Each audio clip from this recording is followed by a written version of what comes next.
सब नाम, सब उपाधियां, सब रूप सीमित होते हैं। जो कुछ भी सीमित है वो एक मामले में धोखा है। किस मामले में? वो तुम्हारी गहनतम अभिलाषा पूरी नहीं कर पाएगा, पर वो तुम्हारे सामने खड़ा इसी तरह से हो जाता है जैसे वो बड़ा महत्वपूर्ण हो, और महत्व उसका दो कौड़ी का नहीं। नाम रूप रंग आकार वाली सब चीजें संसार में मिलती हैं ना, और संसार की ही चीजें एकदम उछल उछल के जोर से चिल्लाती हैं कि हम कीमती हैं, हम महत्वपूर्ण हैं, हमारी तरफ आओ, हमें पाओ, हमें गले लगाओ, हमारा पीछा करो, हमारी कीमत चुकाओ, हम तुमको अतीव सुख देंगे। संसार यही करता है ना। और अगर तुम दुख में हो तो संसार की ही ये सब नाम रूप गुण मूलक चीजें क्या बोलती हैं? आओ हमारे पीछे आओ, हमारी कीमत चुकाओ, हमें महत्व दो, हम तुम्हें तुम्हारे दुख से मुक्ति दिलाएंगे। इसलिए ये सब धोखा है। इसलिए कहा जा रहा है कि जब तुम धोखा खाने की वृत्ति से रहित हो गए, दुनिया की नाम रूप वाली चीजों से धोखा खाने की वृत्ति से जब तुम रहित हो गए, तब ब्रह्म है। समझ रहे हो बात को? नाम रूप सब गुणों से आशय दुनिया के सब सीमित पदार्थों, व्यक्तियों, वस्तुओं, विचारों की तरफ है। ठीक है? तो ब्रह्म की कल्पना मत करने लग जाना कि ब्रह्म कोई ऐसी शय है, कोई ऐसी हस्ती है जो नाम नहीं रखती, जो रूप नहीं रखती, जो गुण नहीं रखती। लोगों को खूब करा है कि वो है पर उसका कोई चेहरा नहीं है। नहीं साहब, आप बातचीत ज्यादा मत करिए। आप इतना भी अगर बोल देंगे कि वो है पर उसका कोई नाम नहीं है, तो आपने उसको नाम दे दिया। आप ये भी कह देंगे कि वो है पर उसका कोई चेहरा नहीं है, तो आपने उसको चेहरा दे दिया। आप ये भी कह देंगे कि वो है पर उसका कोई गुण नहीं है, वो निर्गुण है, तो भी आपने उसको गुण दे दिया। ये सब मत बोलिए। उसके बारे में कुछ भी मत बोलिए। ना तो यही बोलिए कि वो अनाम है, ना बोलिए अरूप है, ना बोलिए निर्गुण है। आप बस उन चीजों के बारे में बोलिए जो सनाम है, जो स्वरूप हैं, जो सगुण हैं, और वो सब चीजें आपको नचाए हुए हैं। उनकी बात आप करना नहीं चाहते। वो सब कुछ जो आपको नचाए हुए है जिंदगी में, आपके लिए दुख का कारण है, उसका तो नाम है ना, उसका रूप है, उसका रंग है, उसका गुण है, उसका आकार है। उनकी बात करो, ब्रह्म की बात मत करो। ये जो तुमको परेशान करे हुए, तुम्हारी जिंदगी को झंझट बनाए हुए है, ये असली नहीं है। ये असली इसीलिए नहीं है क्योंकि ये झंझट बनाए हुए है, और झंझट में रहना तुम्हारा स्वभाव नहीं। झंझट में फंसे क्यों हुए हो? झंझट से मुक्त होने के लिए। अंततः तुम जिस भी परेशानी में फंसे हुए हो, फंसे इसीलिए हो क्योंकि तुम्हें कहीं ना कहीं लगता है या लगता था कि ये परेशानी मुझे मेरी दूसरी परेशानियों से मुक्ति दिला देगी। ऐसा कभी नहीं होता साहब। एक परेशानी दूसरी परेशानी का इलाज नहीं होती। अज्ञान दूसरे अज्ञान का इलाज नहीं होता। एक बीमारी दूसरी बीमारी का इलाज नहीं होती। हाँ, बीमारियों से 5 और बीमारियां पैदा जरूर होती हैं। आपको एक बीमारी हो जाए, आप 5 और बीमारियां पालेंगे। समझ में आ रही है बात? ब्रह्म एक नई बीमारी नहीं, आखिरी अंतिम समाधान है। और वो समाधान इस तरीके से है कि वो तुम्हें मुक्ति दिला देता है उन सब चीज़ों से जो समाधान की शक्ल में समस्या होते हैं। हमारी सारी समस्याएं किस शक्ल में हैं? समाधान की शक्ल में। कहते हैं हम सब ठीक ठाक कर देंगे। वो अगर समाधान की शक्ल में नहीं होती तो हमारी ज़िंदगी में ही नहीं होती। हमने उन्हें ज़िंदगी में प्रवेश ही इसलिए दिया है क्योंकि हमें लगता है इनसे कुछ मिलेगा, और उनसे मिलता तुम्हें सिर्फ झंझट है। जिसने ये बात समझ ली,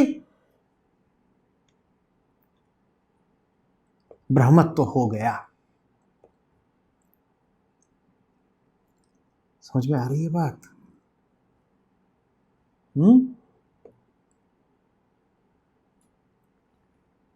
कोई सिर्फ मजे के लिए या तुकबंदी के लिए या काव्यात्मकता के लिए नहीं कर दिया गया है कि जितनी भी उपाधियां हो सकती हैं उन सबको नकार दो, कह दो कि जो सत्य है वो अपरिमेय है, अज्ञेय है, अचिंत्य है, अनिकेत है, अरूप है, असंग है। ये क्यों किया गया है?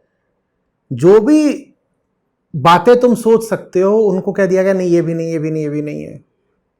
निरवयव है, निष्कल है, निर्गुण है।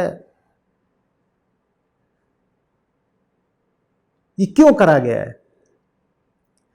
क्योंकि इन्हीं का जो विपरीत है उसमें तुम फंसे हुए हो। तो इन शब्दों को बार बार तुम्हारे सामने ला करके तुम्हें याद दिलाया जाता है कि सगुण में, साकार में, स्वरूप में तुम गलत फंसे हुए हो। वहां तुम्हें वो नहीं मिलने वाला जिसकी तुमको तलाश है। इसलिए ब्रह्म को बार बार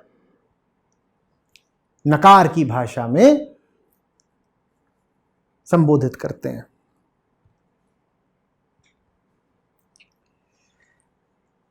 मुक्ति कुछ नहीं है, बंधनों के प्रति अरुचि ही मुक्ति है, बंधनों का ज्ञान ही मुक्ति है। तो मुक्ति के केंद्र में भी बंधन बैठे हैं। सारी बात हमें बंधनों की करनी है भाई। जो मुक्ति की बात करने लग गया वो बंधन में फंस गया, जो बंधनों की बात करने लग गया वो मुक्त हो जाएगा। और खेद यह है कि अधिकतर अध्यात्म में बात बंधनों की नहीं, मुक्ति की होती है। हमने कहा जो मुक्ति की बात करेगा वो बंधनों में फंसा ही रहेगा, और जो बंधनों की बात करेगा वो मुक्त हो जाएगा। बंधनों की हम बात करना नहीं चाहते, हमें तमाचे जैसी लगती है वो बात।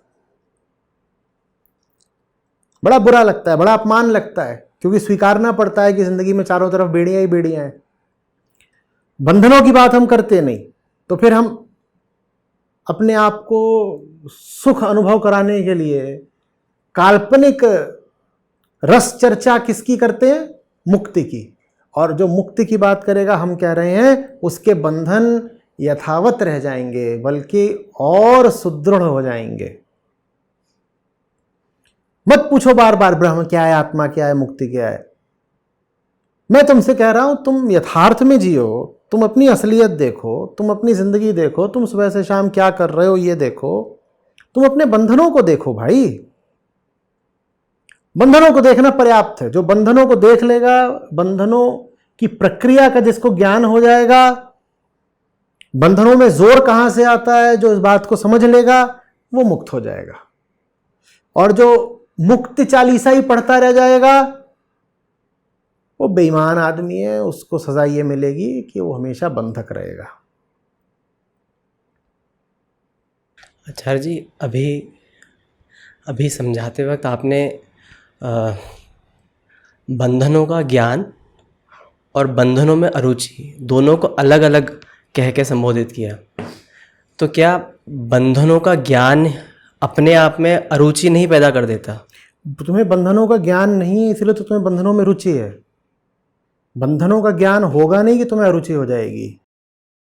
तो मतलब तुम जानते ही नहीं, बंधनों का तुम जानते ही नहीं कि वहां जो मामला है वो कितना सड़ा हुआ है, तभी तो तुमने उन बंधनों को पकड़ रखा है। देखो, बंधनों में कोई फंसता नहीं, हम अपने बंधन पकड़ के रखते हैं। ऐसा नहीं है कि हाथों में रस्सी बंधी है या हथकड़ी लगी हुई है। हमने हथकड़ी को अपने हाथ से, अपनी उंगलियों से, अपने पंजे के जोर से ऐसे पकड़ रखा है। ऐसे हथकड़ी यहां नहीं है कलाई में, हथकड़ी कहां है? ऐसे हमने पकड़ रखी है हथकड़ी। हमारे बंधन ऐसे हैं, हमें उनमें रुचि बहुत है क्योंकि हमें उनका ज्ञान नहीं है। हमें लगता है हथकड़ी नहीं है, कोई गहना है, कोई कीमती चीज है, इसको पकड़ने से कुछ मिल जाएगा, तो उसे पकड़े हुए हैं। ऐसे हमारे बंधन है।